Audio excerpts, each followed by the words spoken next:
Hey guys, how are you? So in this video I'm going to explain to you how to do a Mechagon workshop from my point of view as ranged. I'm gonna flash my gear talents and conduits right here, so you can pause and look at what I have. So first of all, in this first pool, you don't need to do any DPS. Basically, the ads are gonna cast these rockets, and they're friendly fire. So we get bumped. That's a bit unlucky. But as you can see, the fire AoEs are hitting the ads as well.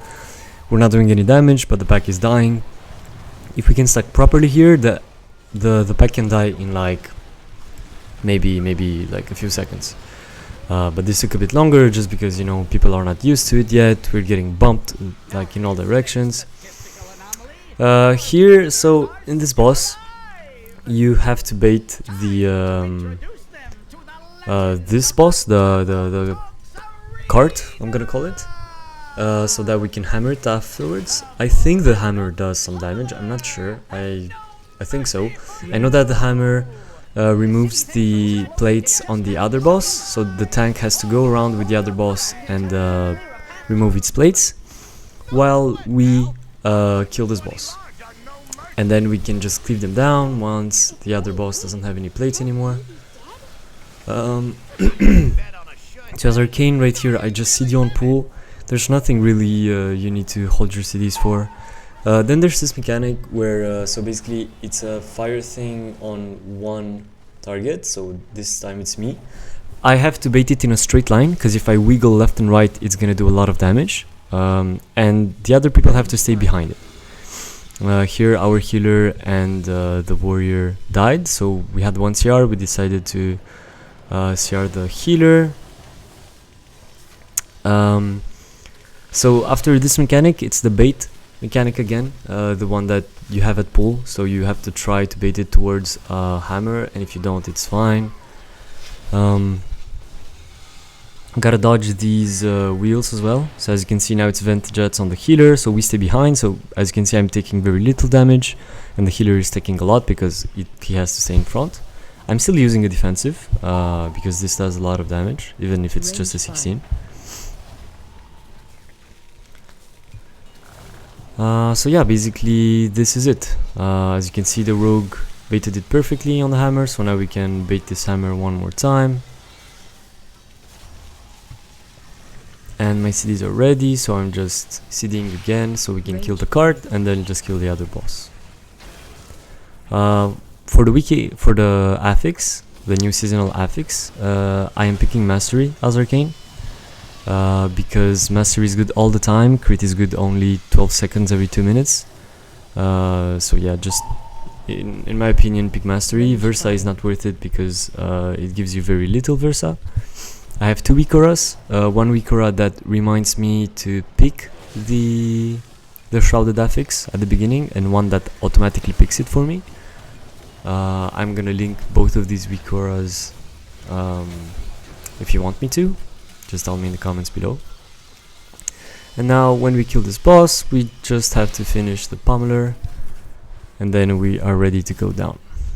So the 2 trinkets I'm using, I'm replaced Ruby with this this other trinket that I have. It's called Enforcer's Stun Grenade.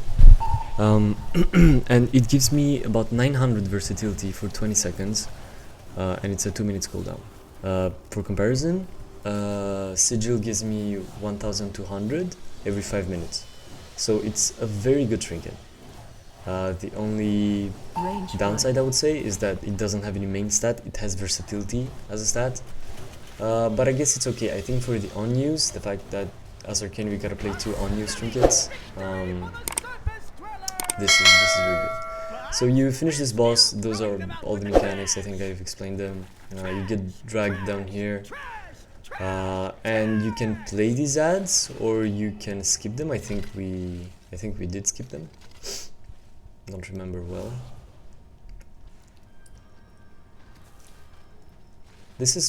Workshop is pretty much a straight line. You don't need to do a route or anything, you just gotta skip like a few mobs to get exactly 100%. What we decided to skip are these mobs.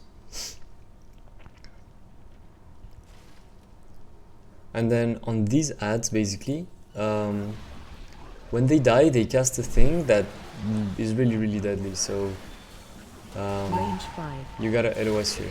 Since we had quaking as well, I just decided to stay out and block. But basically, as you can see, where people are lining behind this pillar. The shrouded affix, we need to be careful not to, you know, to get CC'd because of the sleeping thing, because we cannot see it here under the water.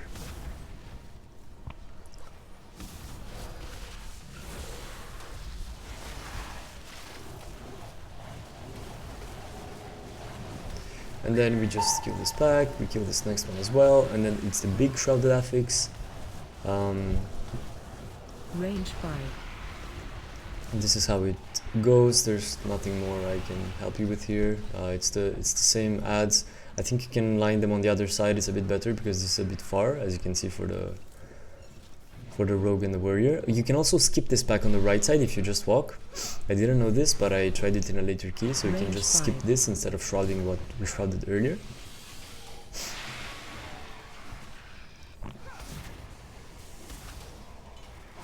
Because this ad, even if it gives a great buff, it's very long to kill. So you know, it's I think it's a waste of time. Range 5.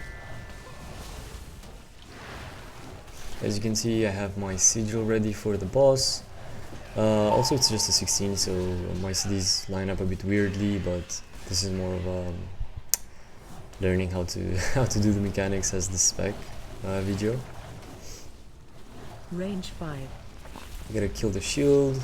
I think the warrior had some damage there. Also, the haste stacks amazingly with blood decay. As you can see, our tank was absolutely pumping here.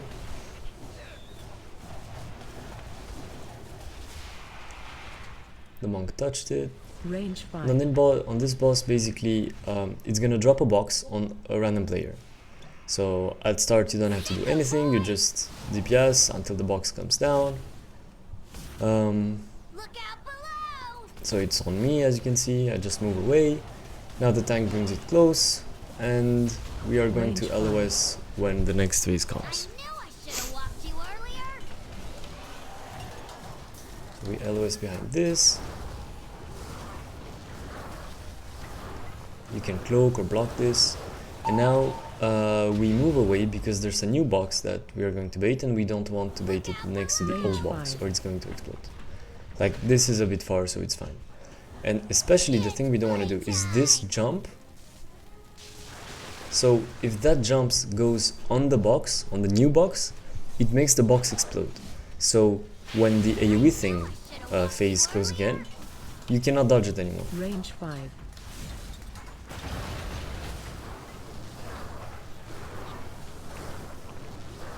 So after this phase, we spread a bit from that box, and when the new box comes, we spread a bit from that box as well, so the dog doesn't jump on the new box and destroys it. As you can see, the old box is red and the new one is not red. That's how you differentiate the old one from the new one. You can blink this, you can leap it, you can hook it if you're a rogue. If you're the first target, or actually whenever, you can invis or feign or faint. But I didn't do it here because I wasn't first, so it's not really that worth it. I'm just going to do it on the next time we get it. That's this again, so I'm just using them. Look out below! It's playtime!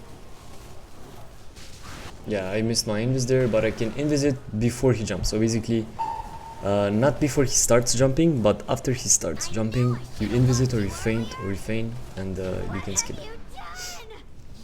If you're a DH, you can just jump up. If you're a rogue, I think you can just hook upstairs or vent your teleport. If you have a warlock, you can gate. And at the end of this thing, so basically you see there's like the floor is moving, so you walk slower. If you manage to walk on the side without falling, then you walk a bit faster.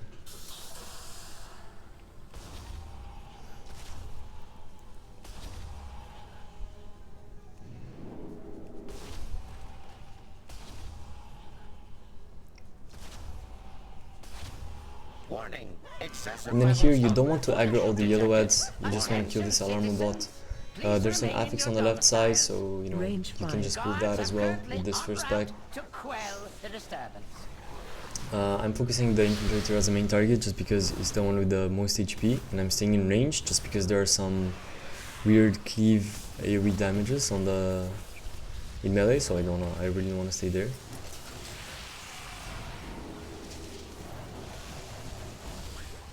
So on not on the next wave of ads, but on the last one, if you're ranged, you can do a certain mechanic. So So, You can skip a mechanic, I meant. my lesser inventions. Let us see how you fare against something more advanced. as you can see, my cities line up here. There's not much to do here. You just dodge the AoEs. You take some damage that you can't dodge, and basically that's it.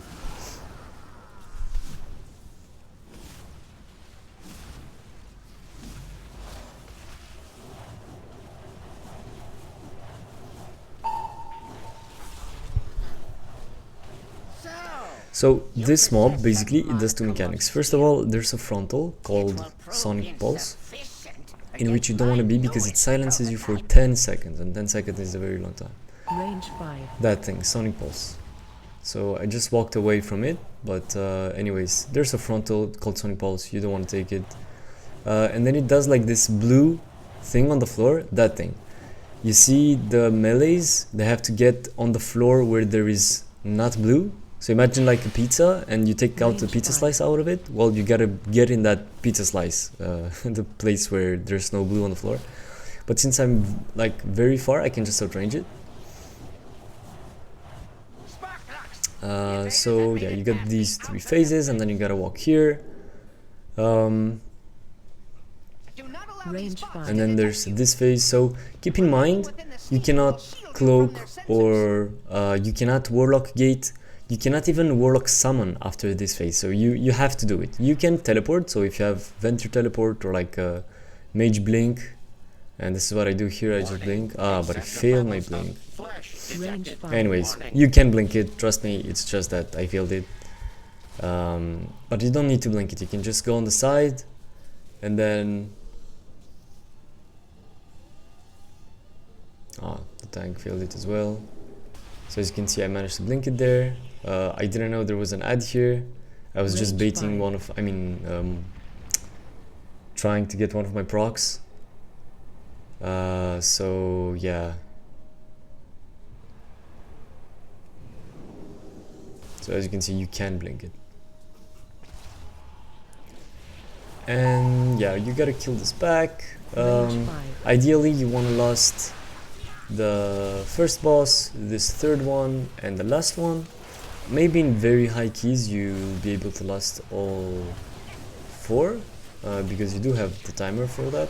Timer is 32 minutes, you can just last very fast on pull, but depends on how fast you Range 5. you kill the first pack.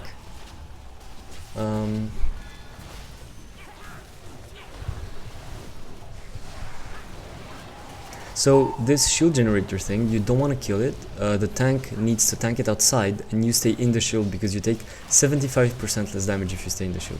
So you just, if you can, you permanently stay in it. You take less damage from everything, quaking, all the mechanics. So it's very, very nice for us, to be honest.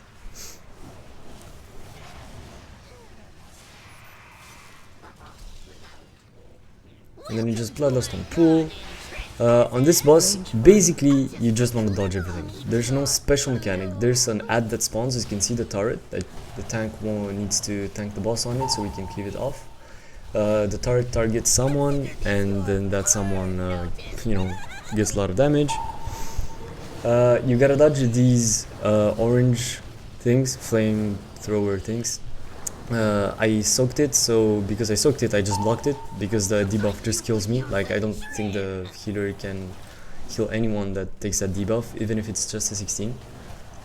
So you just want to kill this boss as fast as possible. You gotta dodge the clog wheels on the floor that are running. The more the fight lasts, the more AoEs there are between the wheels, between these explosions, between everything else. Now there's another ad that's gonna spawn soon. Yeah, there it is on the right side. Looks like you could use a trim.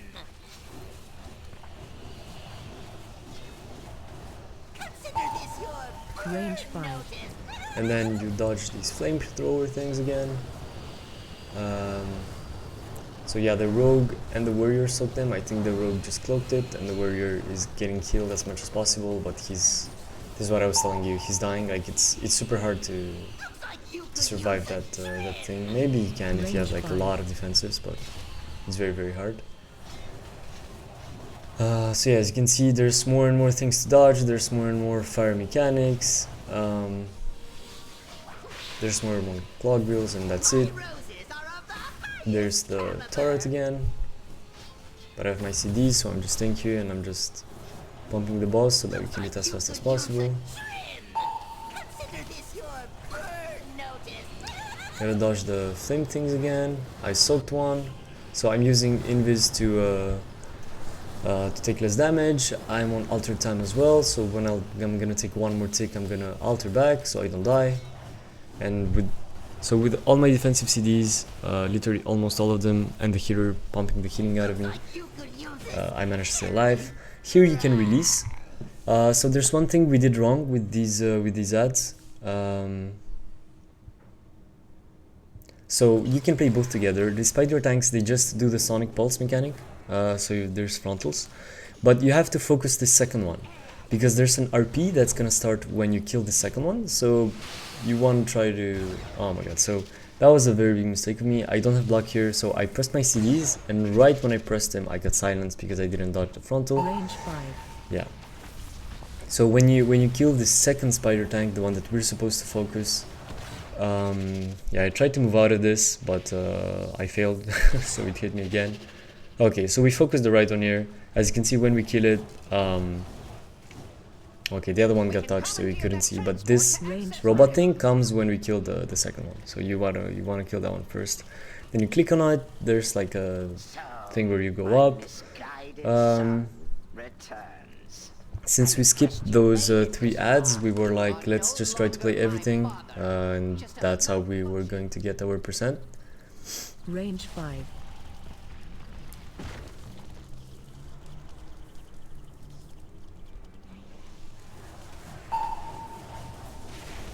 So these are the same packs that you have before the third boss. So you don't want to kill the shields, you want to stay in the shields, and the tank just tanks them outside of them. Range 5. You can even stay in the shield in the explosion of the squirrel, because it doesn't do any damage if you're in the shield.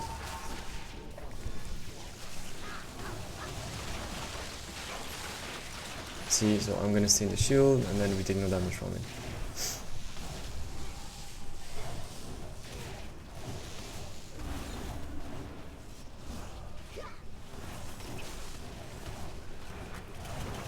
My CDs are coming up, but I'm just holding them for the last pack that we have to do.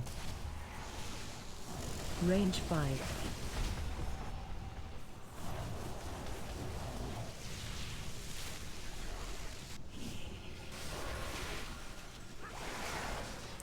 I used Invis there as a defensive. I'm using my 45 seconds now, and as you can see, my sigil is coming up for the last boss. Range 5. So keep in mind this Affix, the purple pool on the right side, it sleeps you if you walk in it, so you want to dodge it. These debuffs, buffs actually, you can spell steal them. It's 50% haste per stack for 8 seconds, which is pretty nice. Here, well, if you release here, you get teleported to the third boss, so it's not that far, but with the RP it makes it like pretty far. Yeah, so since the rogue is not here, I really don't want to press my CDs again, but I think I will have to, because the ads are not dying that much. I should have gone in the shield, I was outside of it, that's why I took so much damage.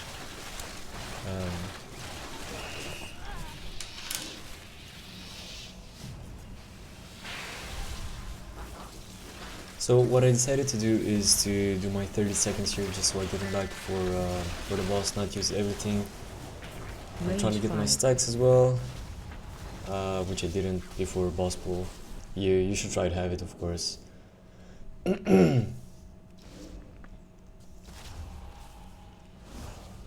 So we're a bit fast, because of that we don't have bloodlust, but you will have it in higher keys, or if you're a bit slower than this. Haven't got myself locked there. I'm trying to get a clear casting proc. By the way, the clear casting 20-second long duration now is actually pretty nice. I'm just using my CDs on pull here with Sigil, even though the second phase is a bit more scary. Just because it's just single target, so getting them out as soon as possible is actually pretty good. So in this boss, as you can see, there's more mechanics. There's these like bomb grenades that will charge to everyone every now and then. That's one thing. If you get bumped by them, you don't die, but you take a lot of damage. There's this phase when the boss goes up and then it just follows a random target. And here, well, the rogue died because he had a debuff and he also hit the grenade. But we have 2 CRs, so I think we'll CR him. And there's this other mechanic called something like, wait, it's gonna be soon. Giga Zap, there you go. So that Giga Zap, you don't stack with that because that's damage plus a dot. So you don't want to give that to everybody.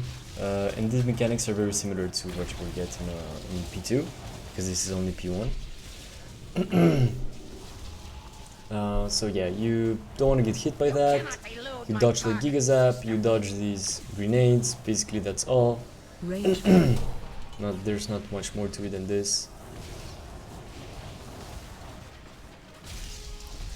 And after this phase ends, we get stunned for a few seconds, and now the hard part comes. This is where you want a bloodlust. If you have bloodlust, I'm pulled with this, with full CDs.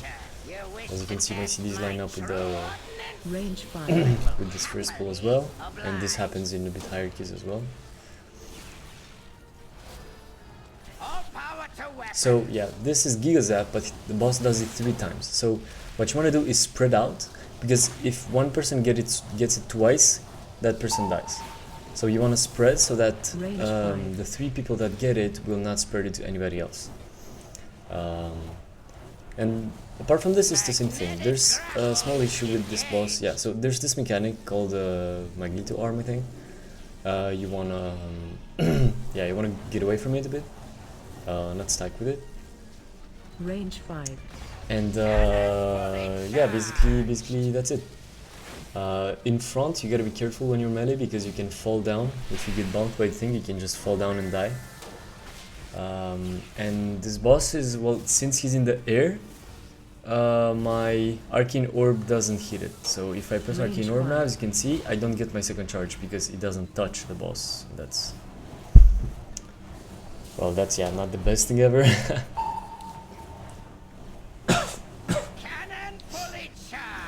When you have Giga Zap, try not to move. So what I did there was alter back right before the charge came. As you can see, I still have a dot on me, so the healer has to heal me. I'm just using my Radiant Spark here because the boss is gonna die before I get my CDs anyways. So yeah, Magneto Arm again. But once you kill this, everything fades away and King Mechagon comes down. And you just kill King Mechagon and that's it. He has very low HP, he doesn't do any mechanics, you just gotta kill it. And yeah, basically this is it, guys.